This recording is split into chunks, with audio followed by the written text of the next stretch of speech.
মালটা নতুন না? হেভি লাগছে কিন্তু। আরে যাচ্ছ কোথায়? অসভ্য জানোয়ার কোথাকার। তুই আমার গায়ে হাত তুললি? তুই জানিস আমি কে? হে তুই কি করলি?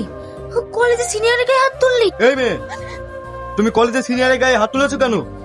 আমায় অনেক ডিস্টার্ব করছিল, আমার গায়ে হাত দিচ্ছিল, আমি হাত তুলেছি।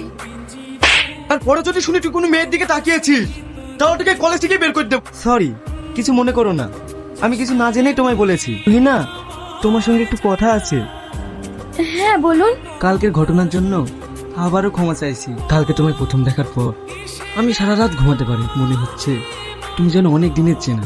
জানি না এটা কেন হচ্ছে। আপনি কি বলছেন? হ্যাঁ, আমি ঠিকই বলছি।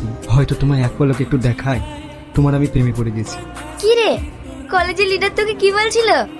কিছু না। তবে একটা কথা জেনে রাখিস, ওর পেছনে কিন্তু হাজারো মেয়ে পাগল। ও কোনো মেয়েকে বার্তা দেয়। তুমি না কিছু ভাবলে? হ্যাঁ, আমি জানি আপনি অনেক ভালো মানুষ। প্রতিটা মেয়ের স্বপ্নই আপনার মতো একটা ছেলে পাওয়া। আমিও আপনাকে পছন্দ করি। সত্যি কথা বলতে, আমি আপনাকে ভালোবাসতে পারবো, কারণ আমি আপনার যোগ্য নই। আপনি ভাগ্য বিশ্বাস করেন? হ্যাঁ।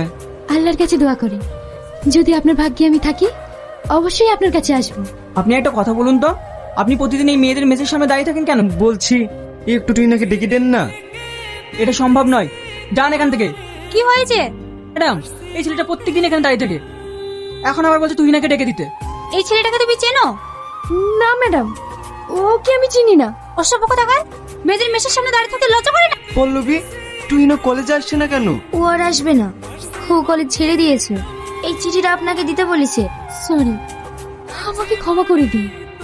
আমি কখনো কল্পনা করিনি যে আমি আপনাকে অপমান, কিন্তু সেদিন ম্যাডামের ভয়ে আমি আপনাকে অস্বীকার করেছি। আপনি আমাকে ক্ষমা করে দিন। তবে একটা কথা কি জানেন, আমিও আপনাকে অনেক ভালোবেসে ফেলি।